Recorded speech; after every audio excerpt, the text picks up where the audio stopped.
حضرت سیدنا امام جعفر صادق جن کی نیاز شریف کرتے ہیں 22 رجب کو. ہاں کچھ شکی لوگ جن کو انگریزوں کی میز سے عقیدہ ملا وہ کہتے ہیں یہ نیاز کا کیا فائدہ ہے. ہم نے کہا برا مت مانو، نیاز کا فائدہ یہ ہے کہ بہانہ ہے امام جعفر صادق کا اور کھلانا ہے غریبوں کو. بہانہ ہے غوث پاک کی 11ویں کا اور کھلانا ہے غریبوں کو. اور آپ صرف غریبوں کو نہیں، مالداروں کو بھی. بھئی مالداروں نے کون سی چوری کی، کون سا قصور کیا؟ غریب کو کھلانے پہ بھی ثواب، مالدار کو کھلانے پہ بھی ثواب، لیکن غریب کو کھلانے پر زیادہ ثواب. کیوں؟ اس لیے کہ اس کو پسند کی غذا ملتی نہیں. اچھا کچھ لوگ اس پر بھی ٹپنی کرتے ہیں، بولتے ہیں چلیں ٹھیک ہے پھر وہ پوریاں ہی کیوں بنے. ہنسنے کی بات نہیں، وہ پوریاں ہی کیوں بنے، کیوں بناتے اس دن پوریاں؟ حلوہ ہی کیوں بنے، کھیر ہی کیوں بنے؟ حالانکہ حلوہ پوری کھیر میرا عنوان نہیں ہوتا ہے تقریر کا، لیکن میں صرف آپ کو بتا رہا ہوں حکمت کیا ہے. کسی کا مذاق بھی نہیں اڑانا. بات سمجھ میں آئے تو قبول کرنا، نہیں سمجھ میں آئے تو یہی چھوڑ کے چلے جاؤ. میں کون سا آپ کے ساتھ سودا بازی کرنے آیا ہوں؟ اچھی لگے تو لے جاؤ، نہیں اچھی لگے تو چھوڑ جاؤ. پوریاں ہی کیوں بھائی؟ 22ویں پر پوریاں ہی کیوں؟ شب برات پہ حلوہ ہی کیوں؟ میلاد النبی پر کھیر ہی کیوں؟ غوث پاک کے موقع پہ بریانی پلاؤ ہی کیوں؟ میں کہتا ہوں، آپ سے پوچھتا ہوں، مجھے سچ بتانا کتنے ایسے گھر ہیں جہاں پورے سال میں کبھی پوری بنتی بھی نہیں؟ کتنے گھر ہیں نہیں بنتی؟ بھائی آپ غریب لوگ کی بات نہیں کر رہا ہوں، مالداروں کی یہاں بھی نہیں بنتی. ذہن ہی نہیں جاتا ادھر. بہت اچھی بات. شب برات کے علاوہ حلوہ نہیں بنتا، مال نہیں بنتا. تو اب بزرگوں نے کیا طریقہ ایجاد کیا کہ بھئی امام جعفر صادق کے نام پہ پوری پکائیں گے، خود بھی کھا لیں گے، اور وہ غریب جو سال بھر کبھی ان کو پوری دیکھنے کو بھی نہیں ملتی. بھائیو آپ لوگ تو چلیں ان میں بہت سے غریب بھی ہوں گے، مڈل کلاس بھی ہوں گے، اپر کلاس بھی ہوں گے. میرے جیسا آدمی جو روز آنا کسی نہ کسی ہر دن نئے شہر میں رہتا ہوں، ہر دن، لیکن 22ویں کے سیزن کے علاوہ مجھے بھی پوری دیکھنے نہیں ملتی. وہ جو اس دن پکتی ہے نا، نہیں ملتی دیکھ. صحیح کہہ رہا ہوں. کئی مہینے ہو جاتے ہیں عاشورہ کا جو کھچڑا بنتا ہے وہ اور دنوں میں دیکھنے نہیں ملتا ہے نا. ایسا ہی ہے. تو یہ اس میں کیا حکمت ہے؟ تو بزرگوں نے ولیوں کے نام کے بہانے یہ کیا کہ ہم مخصوص کر دیں پوری، تو بہانہ جعفر صادق پاک کا ہوگا، لیکن رسول اللہ کے غریب امتی اس دن پوری کھا لیں گے. یہ ہے کھلانے کا مقصد. اور یہ ہے کہاں سے؟ قرآن سے ثابت ہے کھلانا. اللہ پاک قرآن میں ارشاد فرماتا ہے، بیک گراؤنڈ آیت کا یہ ہے کہ اللہ جب جنتیوں کو جنت میں ڈالے گا اور جہنمیوں کو جہنم میں ڈالے گا تو جنتی اور جہنمیوں کی اللہ بات کرائے گا. تو جنتی لوگ جہنمیوں سے پوچھیں گے ما سلککم فی سقر. قرآن کی آیت ہے. جنتی لوگ جہنمیوں سے کیا پوچھیں گے؟ ما سلککم فی سقر، تم جہنم میں کیسے آئے؟ تو جہنمی لوگ کیا کہیں گے؟ قالوا لم نکن من المصلین ولم نکن نطعم المسکین. ہم نماز نہیں پڑھتے تھے اور ہم غریبوں کو کھانا نہیں کھلاتے تھے، اس لیے جہنم میں آ گئے. اس لیے ہمارے بزرگوں نے کہا کہ جب جہنمی جہنم میں کیوں جائیں گے؟ نہ غریبوں کو کھانا کھلاتے، نہ نماز پڑھتے، اس لیے جہنم میں جائیں گے. تو سنی نماز بھی پڑھے گا، نیاز بھی کرے گا تاکہ جنت میں چلا جائے.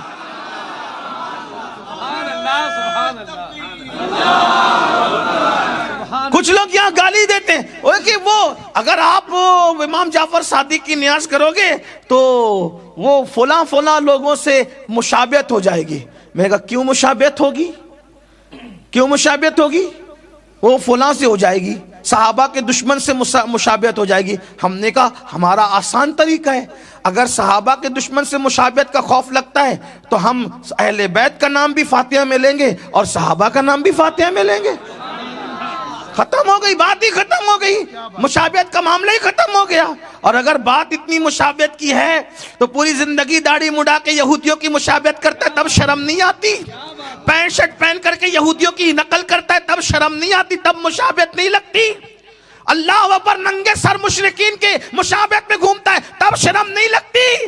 تجھے ساری مشابہت جعفر صادق کی نیاز کے وقت ہی آتی ہے، تجھے ساری مشابہت مولا علی کی ولادت کے وقت ہی نظر آتی ہے، ساری مشابہت عظمت آل البیت کے وقت نظر آتی ہے، ساری مشابہت اولیاء اللہ کے وقت نظر آتی ہے، ساری مشابہت صحابہ کرام کی عظمت کے وقت نظر آتی ہے، ساری مشابہت رسول اللہ کی میلاد النبی کے وقت نظر آتی ہے۔ اور شرم کرو شرم، نبی کا کلمہ پڑھ کے اور تم پر میرے آقا کی عنایت نہ سہی،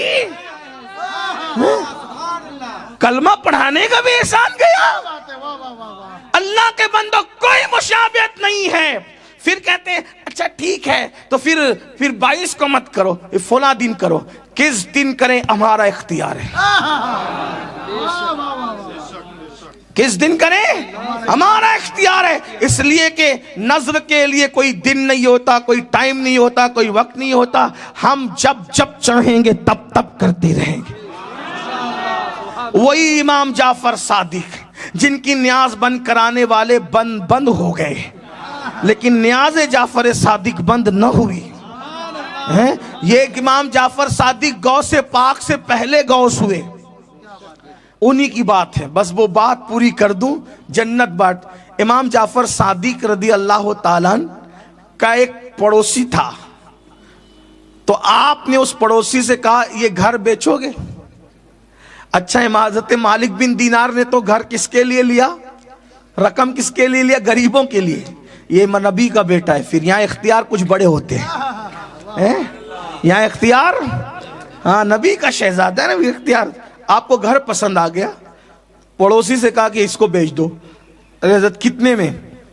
حضرت نے فرمایا تجھے جنت دوں گا۔ اس پہ میں نہیں بولوں گا سنیوں کو کہ بولو سبحان اللہ۔ ہاں، اگر امام جعفر صادق کی اتنی بڑی بات پر بھی کوئی سبحان اللہ نہیں بولے تو پھر مجھے اس پر افسوس کے ساتھ۔ اللہ اکبر۔ یا تو آپ پر سردی کا اثر آ گیا ہے یا تو پھر کسی اور کا اثر آ گیا ہے۔ امام جعفر صادق پاک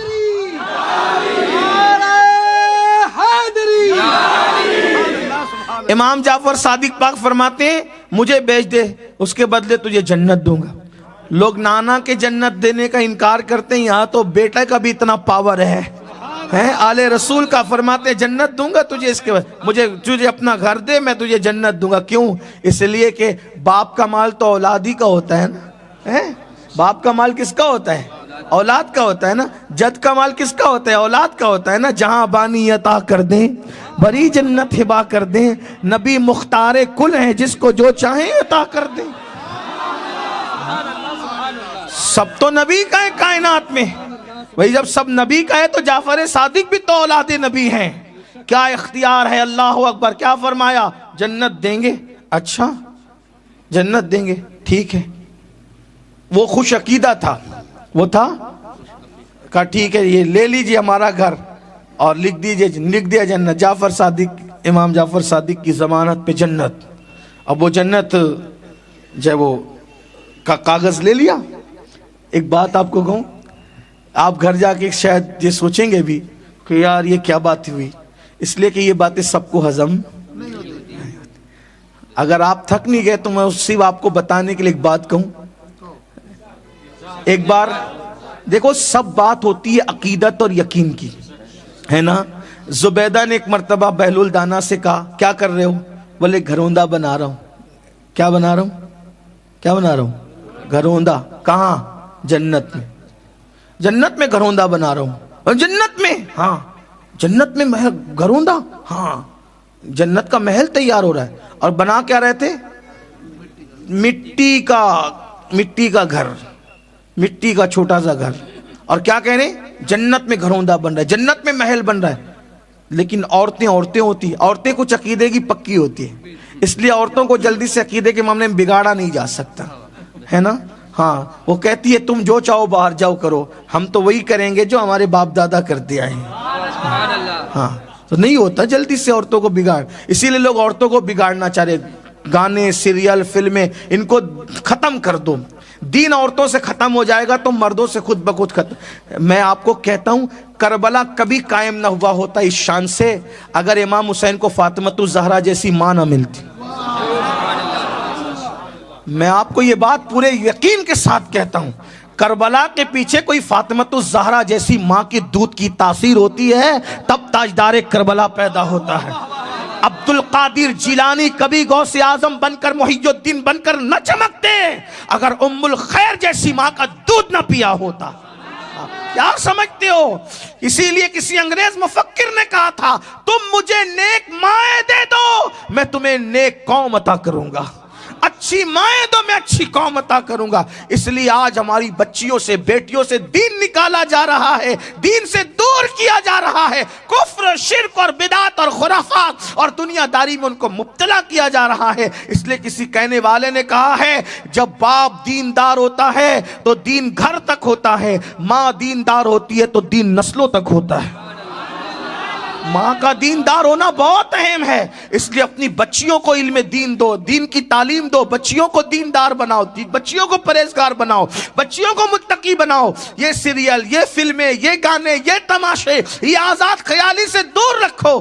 تو زبیدہ تھی بیوی ہارون رشید کی, اس نے کہا یہ جنت میں گھروندہ محل تعمیر کر رہے ہیں, ہاں بیچیں گے بابا, ہاں بیچیں گے. کتنے میں؟ آکے 2 دینار دے دو. اس میں اتنے سستے. اس نے, اس بادشاہ کی بیوی تھی, کیا مشکل تھا, نکالا دے دیا. خوشی خوشی گئی, گھر پہنچی. ہارون رشید نے کہا بڑی خوش نظر آ رہی ہیں محترمہ, بڑی خوش ہیں. ہاں ہم تو جنت خرید کے ہیں. یقین یقین ہم جنت خرید کے ہیں. اچھا جنت, وہ مذاق اڑایا. وہ دیوانے کے چکر میں پڑ گئی. 2 دینار گئے ہاتھ سے, گئے ہاتھ سے 2 درہم دینار گئے. ایسا ہوا جو بھی کہنا تھا کہا, اور اس کے بعد وہ سو گئے, وہ سو گئی. اچانک رات کو چلاتے ہوئے اٹھے جناب اور کہا کہ زبیدہ کو بلاؤ. زبیدہ ہی کیا ہوا؟ کہا کہ بہلول کو ڈھونڈو. کہا بات کیا ہے وہ بتاؤ, بہلول کی ضرورت, تم تو مذاق اڑا رہے تھے بہلول کا, بات کیا ہے؟ بولے ہم نے خواب دیکھا. کیا خواب دیکھا؟ کہا محشر ہے اور جنت ہے, تمہارا نام لکھا ہے. تو ہم جانے لگے تو ہمیں روکا فرشتوں نے. ہم نے کہا یہ ہماری بیوی ہے. تو کہا وہ بیوی ہوئی سب دنیا میں شریک حیات ہے نا, وہ جنت میں تو اللہ جس کو چاہے گا ساتھ رکھے گا. شوہر کی جنت میں بیوی نہیں, بیوی کی جنت میں شوہر نہیں, جس کی جنت میں وہی جائے گا, جو جس کے لیے وہی جانا ہے نا, جس کے لیے مقدر ہے. چلو یہاں سے نکال دیے گئے. آپ خرید کے آئی نا, ہمیں بھی خریدنا ہے. اچھا چلو. پھر نکلے ڈھونڈتے ڈھونڈاتے, وہی ملے. انہوں نے بھی وہی نقل کی. کیا کر رہے ہیں؟ گھروندہ بنا رہے ہیں, جنت میں محل تعمیر کر رہے ہیں. بیچیں گے؟ کہاں بیچیں گے, وہی بات ولی کی وہی بات. کتنے میں؟ پوری سلطنت دے دو, گھروندہ لے لو جنت کے. واہ بھائی اتنا مہنگا. ان کو تو 2 میں دیا, 2 سکوں میں دے دیا, اور ہمیں پوری سلطنت. مسکرا کے کہا اس نے بن دیکھے یقین سے خریدا تھا, اس نے بن دیکھے یقین سے خریدا تھا. تو خواب دیکھ کے آ رہا ہے تو پھر قیمت بھی تبدیل ہو گئی ہے. یقین پیدا کرو, یقین. میرے مرشد اجازت حضور شیخ الاسلام والمسلمین فرماتے ہیں یقین والے کہاں سے چلے کہاں پہنچے, جو اہل شک ہیں اگر میں مگر میں رہتے ہیں. یقین پیدا کرو گے تو پھر ہریالی ہریالی, بہاریں ہی بہاریں ہیں. امام جعفر الصادق رضی اللہ عنہ نے لکھ کے دیا ہم اسے جنت میں محل دیتے. دے دیا, لے لیا, معاملہ ختم. اس کے بعد حضرت چلے گئے حج کو. امام جعفر صادق پاک چلے گئے حج کو. واپس آئے اور پتہ چلا اس کا انتقال ہو گیا. اب انتقال ہوا تو بچے ایسے عقیدت والے نہیں تھے. بچوں نے کہا حضرت وہ گھر ہمارا ہے, ابا کا انتقال ہو گیا. فرمایا ہم تو اس سے خرید چکے. کہا کتنے میں خریدا تھا؟ کہا جنت دی تھی اور جنت کا محل دے کر کے خریدا تھا. کہا یہ کون سا سودا ہوا؟ کسے پتا بھائی جو وہ جنت ملی نہیں ملی. اور فرمایا وہ پرچہ کہاں ہے؟ وہ پرچہ کہاں ہے جو میں نے دیا تھا؟ کہا اس نے تو کہا تھا کہ میرے کفن میں رکھ دینا, ہم رکھ دیے, اب ہمیں نہیں پتا, ہم نہیں دیں گے. امام پاک نے چلو. جب وہاں پہنچے تو وہ پرچہ قبر پہ پڑا ہوا تھا. ایک طرف جعفر صادق پاک کی تحریر, ہم نے اسے جنت دی. دوسری طرف خط نور سے لکھا ہم نے جعفر صادق کا وعدہ پورا کر دیا. یہ ہے اللہ والوں کی شان. اس لیے اللہ والوں سے جڑے رہو. سارا معاملہ یقین کا ہے, یؤمنون بالغیب کا ہے. کنتو پرنتو کرو گے تو لٹکے رہ جاؤ گے. اگر یقین پیدا کرو گے انشاءاللہ تو یہاں بھی کامیابی ہے, وہاں بھی کامیابی. اللہ پاک سب سے پہلے مجھے اور آپ سب کو عمل کی توفیق عطا فرمائے.